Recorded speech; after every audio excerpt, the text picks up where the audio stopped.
Okay, so assalamu alaikum. In this video, we'll take a look at the fascia transversalis. It's a fascia lying a bit deep to the transversus abdominis muscle, which was the third muscle layer of the anterior abdominal wall. So we know that this is the transversus abdominal muscle, and this is the fascia lying deep to the transversus abdominal muscle, or the fascia transversalis. Now fascia transversalis is the deepest layer of the fascia lining the anterior abdominal wall, और इसके deep हमें जैसे peritoneum ही नजर आता है या extra peritoneum connective tissue नजर आता है जो सेपरेट कर होता है from the peritoneum. So we have the fascia transversalis, and then we have the peritoneal layer separated from it by the extraperitoneal connective tissue. So we know that now that the fascia lying deep to the transversus abdominis muscle is called as the fascia transversalis. जैसे उसके deep ही होता है, उसके anterior aspect पे present नहीं होता. अगर हम इसके एक्सटेंट की बात करें तो anteriorly it is continuous with the linea alba, posteriorly it is present along with the thoracolumbar fascia and the fascia covering the renal the renal sheath, basically the fascia covering the kidneys, उसको हम renal sheath कहते हैं. So होता है कि since it is a fascia, it will be continuous with the other fascia of the body. So anteriorly ये lineal alba से continuous होता है, posteriorly ये thoracolumbar fascia और renal sheath या फिर the fascia covering the kidney के साथ कंटिन्यूस होता है. सुपीरियरली ये एक्सटेंड करता है टिल द डायफ्रामेटिक फेशिया, यहाँ पे हमें नजर नहीं आ रहा बिकॉज इट्स क्रॉस सेक्शन.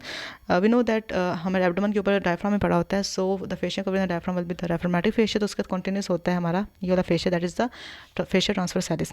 और इन्फीरियरली ये कंटिन्यूस होता है with the inferiorly we know that we have the fascia iliaca जो कि इलियाकस मसल को एनरैप कर रहा होता है, एंड द फेशिया इलियाका के साथ अटैच होने के लिए it first gets continuous with the inner lip of the iliac crust. We know that जो हमारे ट्रांसवर्सल abdominis मसल की अटैचमेंट थी वो inner lip of iliac crust पर ही हुई थी. In the same way we have the attachment of the lower aspect of the fascia transversalis on the inner lip of the iliac crust. Along with that ये inguinal ligament के lateral half पर भी attachment लेता है, just like that of the attachment of the transversus abdominis muscle. तो जो attachment उसकी वही अटैचमेंट फेशिया की भी होगी, और बेसिकली ये जो अटैचमेंट ले रहा है on the lateral half of the inguinal ligament या on the inner lip of the iliac crust वो इसलिए ले रहा है because it has to get continuous with the fascia iliaca और the fascia covering the iliacus muscle.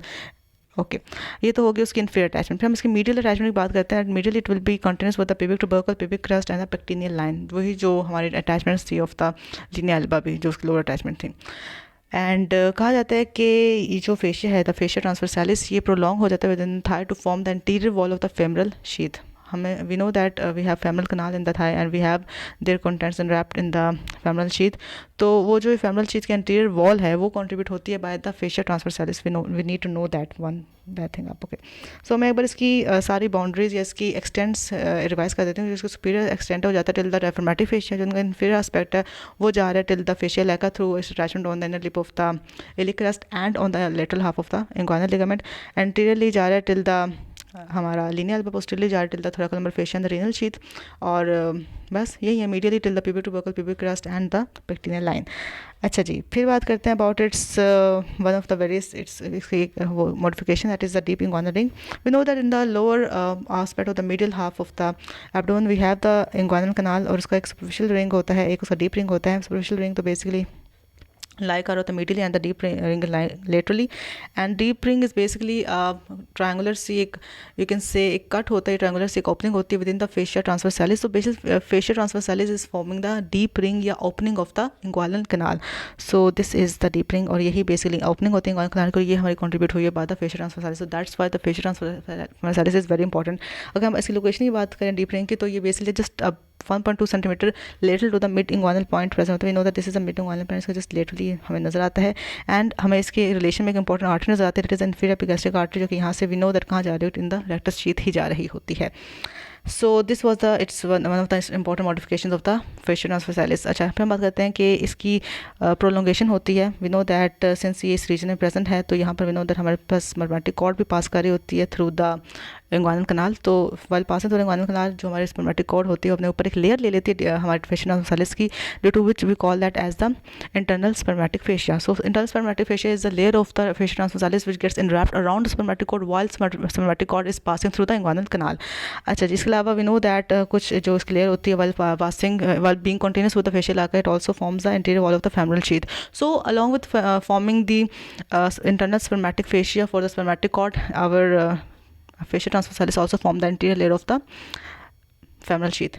अच्छा, फिर बात करते हैं about the relation of various vessels in relation to the fascial transversalis. हम कहते हैं कि जो डिफरेंट वेजल्स हैं या वेन्स हैं या आर्टरीज हैं वो within the fascial ट्रांसवर्सालिस present होती हैं। जैसे वी कैन सी कि ये भी इसके डीप ही प्रेजेंट थी, हमारी जो इंफीरियर एपिगैस्ट्रिक आर्टरी थी। और जो नर्व्स होती हैं वो बिहाइंड या फिर आउटसाइड द प्रेजेंट होती हैं, आउटसाइड द फेशियल ट्रांसवर्सालिस। अच्छा, उसका फ़ायदा ये होता है कि जब हमारे जब ये एंटीरियर वॉल बनाती है रेक्टस फेमरल शीथ की, तो जो वेजल्स होती हैं like femoral artery, femoral vein, वो within the rectus within the femoral sheath wrap हो जाती हैं। या फिर जो फेमरल नर्व है, जो नर्व्स हैं दूसरी भी, वो आउटसाइड द शीथ रहती हैं, वो आउटसाइड द फेमरल शीथ रहेंगी। सो यही फिर पैटर्न वो नीचे भी फॉलो होता रहेगा विद इन द थाई। अच्छा, so that was all about the fascia transversalis, the fascia lying deep to the transversal abdominis muscles का इंपॉर्टेंट एक modification dipping on a ring, and the arteries are present और veins are present within its content, और जबकि जो nerves होती हैं वो outside होती हैं। एंड बस यही था, इसमें तो कुछ भी नहीं है। So thank you so much, अल्लाह हाफिज़।